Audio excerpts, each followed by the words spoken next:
Not spongy. Doesn't have that spongy Glock trigger, you know, that everybody's come to know and hate and change.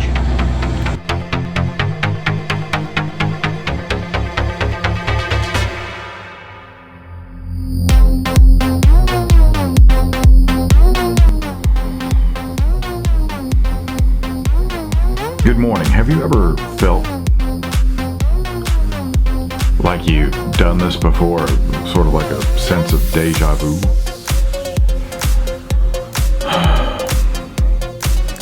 That whole thing about product placement, that was a lie. Aim small, miss small. I knew it was him because he told me he was wearing Ted's underwear on the phone. Live.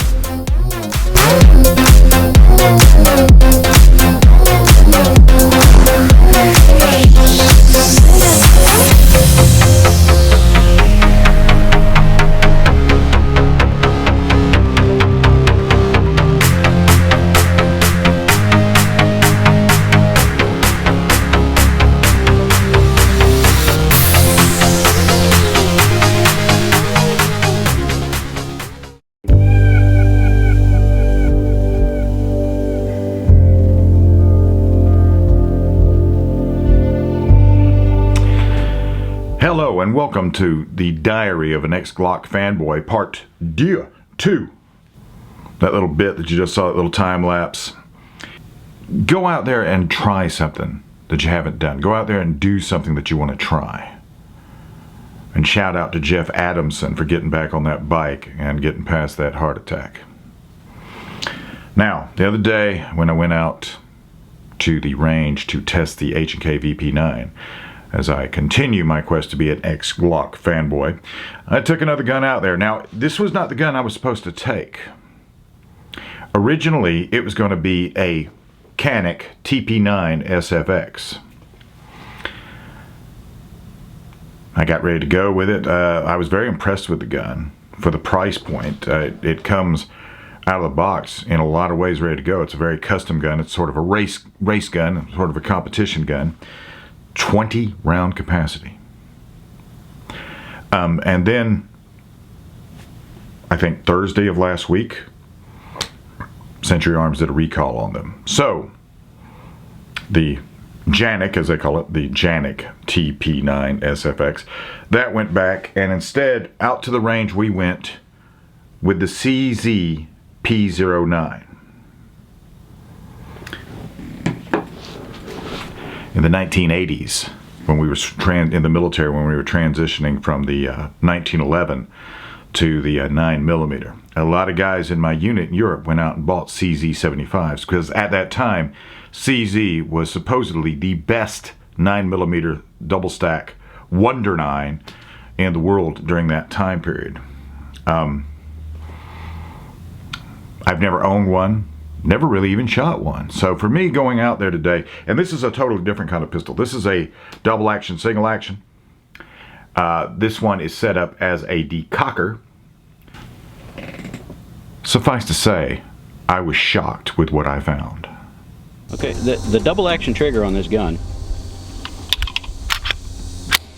This is a CZ P09. You got resistance, and then it just goes away. It's almost like it's on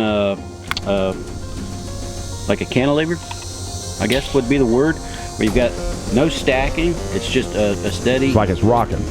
Yeah, like it's on a rock. It's like I said, it doesn't stack at all. It just rolls through, and then all of a sudden, all the pressure's gone, and it's gone off. So it's for a double action trigger. It's very easy to get used to that.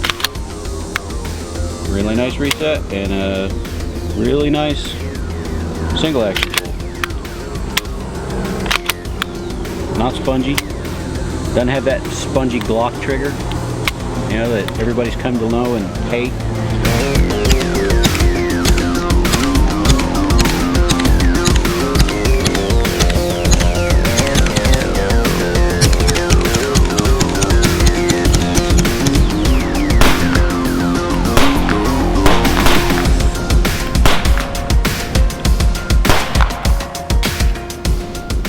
So, suffice to say, this gun was so much better than I expected it to be. And it's not that it's better than the VP9, because it's a different kind of gun than the VP9. The single action, double action. For a lot of people, that is the only way to go. They prefer the longer double action squeeze of the trigger for the first shot to go down range versus the safe action or the striker fired type of trigger. I don't know really why, because everybody that does a double action, single action, Sig Sauer, they have really perfected it with the 226, the M11. The first shot is smooth. And I think for a lot of people, they look at the double action, single action pistol as a way to mitigate possibly an accidental pull of the trigger. Except in a gunfight, every one of those pulls of a trigger count. So I think, rightfully so, a lot of these gun manufacturers like SIG, like CZ, have decided to err on the side of the gunfighter versus on the side of the negligent discharge. I fully appreciate that. The shooting impulse of the gun, this reminds me of especially in single action, it reminds me of the Nighthawk, of the Falcon, just because of how well the trigger works, how the manners, the recoil manners, the way it handles the recoil of the gun. I think a lot of it has to do with the way the slide is mounted in there, where it's inside versus outside of the frame. 19 round capacity. I'm going to do a little bit of looking up just because I'm very interested, because when you pull the gun apart, it seems quite sparse on the inside. There's not a lot to it. I'd like to, I don't know at this time, and if you know, if you are a shooter and you have experience with these, with the P07, with the P09, I'd like to know about the longevity of the gun. Feel free to comment on that down below. I'd love to know your opinion on it. As it is, I'm thinking real serious about getting a P07 to go with this, just because this is sort of a, you know, it's a sort of a big old piece of gun to try to conceal. It is concealable. The one thing that I don't like about this compared to, say, a SIG 226, a SIG 226 is shorter on the grip, and there are 21 round magazines available for it that just extends the magazine out. But if you want to go with you know, flush mounted magazine, they're available, easier to conceal for the full size pistol. That's really my only gripe. That's my only gripe about it. It's a really long grip. So and most of the time my hands make a gun look comparatively small. Not so with this one. If this is a gun you're thinking about getting, I heartily recommend it. To find the show, go to gcnlive.com, lockandloadradio.com, as a podcast at iTunes, Stitcher Radio, Tunein, etc., and 188 different ways.